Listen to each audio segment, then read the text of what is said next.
Hello! Here in Maryland, one of the state pastimes is catching, cooking, and eating blue crabs. So today we're going to take the kids crabbing. We're going to be using a method called hand lining or dip netting. You can do this almost anywhere that there's salt water. Basically, you tie bait, either chicken necks or eel, to a line. Attach the line to a pier, throw it in, and wait a few minutes before checking the line.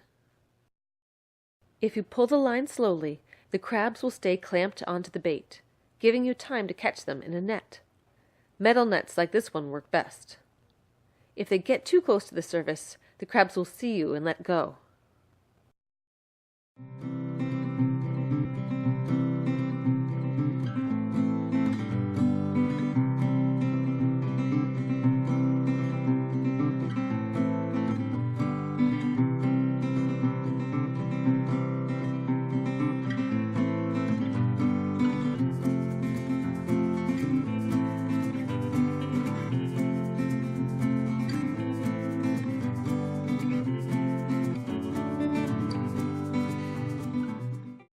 In Maryland, you can only catch male crabs, also known as jimmies, and they have to be over 5 inches in length from the shell tip to shell tip.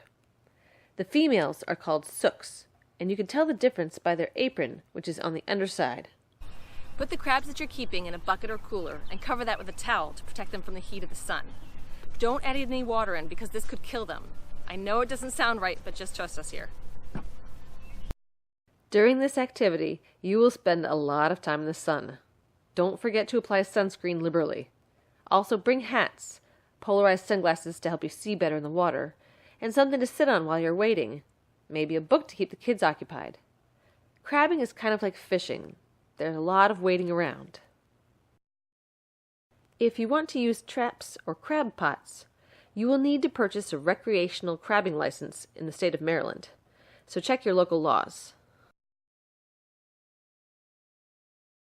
Alright, so cooking crabs is easy. The only way you do it here in Maryland is to steam them. So what you need for that is a pot, a steamer basket of some kind so that they are up out of the water, and then you have your liquid at the bottom. You're going to mix 1 beer and also equal parts water and vinegar. It can go up to hit the bottom of the steamer basket, but no higher.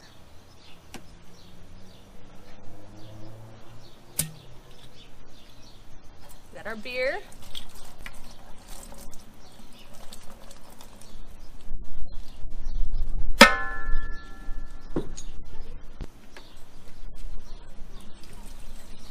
This is water.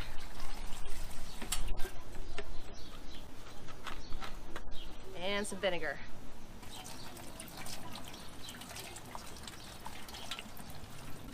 There it goes. Let's add in our crabs.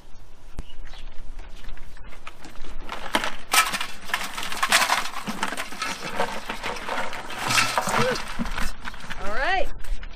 We're going to do this in 2 go-rounds. Next, we add our rock salt and spice of Maryland, Old Bay. I'm going to sprinkle that all over them. Since I'm doing this in 2 batches, I'm going to split the amounts, but 2 tablespoons of rock salt and about ½ a cup of Old Bay. Just cover those babies in there. Another thing you can do is to throw in pieces of corn on top, and they'll absorb some of that Old Bay flavor. And the steaming of the crabs will also steam the corn. All right.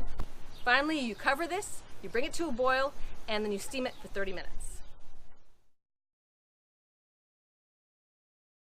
Eating crabs is a lengthy process, and so is usually a social event. People get together with friends while picking and cracking, almost always with a beer in hand. To make the process easier, I suggest having a wooden crab mallet and either a picking tool or a butter knife for getting into nooks and crannies. You can tell that this one is male by the elongated apron. But before we deal with that, the first step is to grasp each leg at the point it intersects with the body and pull it out. For the most part, there is so little meat inside the legs that they are simply discarded. If a little of the meat from the inside comes out with it, eat that morsel and chuck the rest. As for the claws, if they are still attached, we'll show you that technique later. You want to pry the tip of the apron up to fold it back away from the body. Sometimes you can do it by hand, but here I'm using the edge of a knife to get under the tip. Once separated, fold back the entire apron. Pull the entire outer shell away from the base in one motion, using your thumb as the axis. No, you are not going to eat all these parts. Along the sides, you will see off-white or gray frilled organs. These are the gills. To remove the gills, sweep your fingers along and detach them from the shell. You'll see from the other side there is a clear line bisecting the shell. Fold in toward the organs and then back again to break it apart. Sometimes it bisects easily. Sometimes more finagling is needed. You can see here that on this crab, the organs remain attached to one half. Once apart, you can continue to remove the non-edible parts. The meat that you are trying to access is within the shelled part, so all the soft innards need to go. The result at this point is 2 shelled halves with compartments of meat.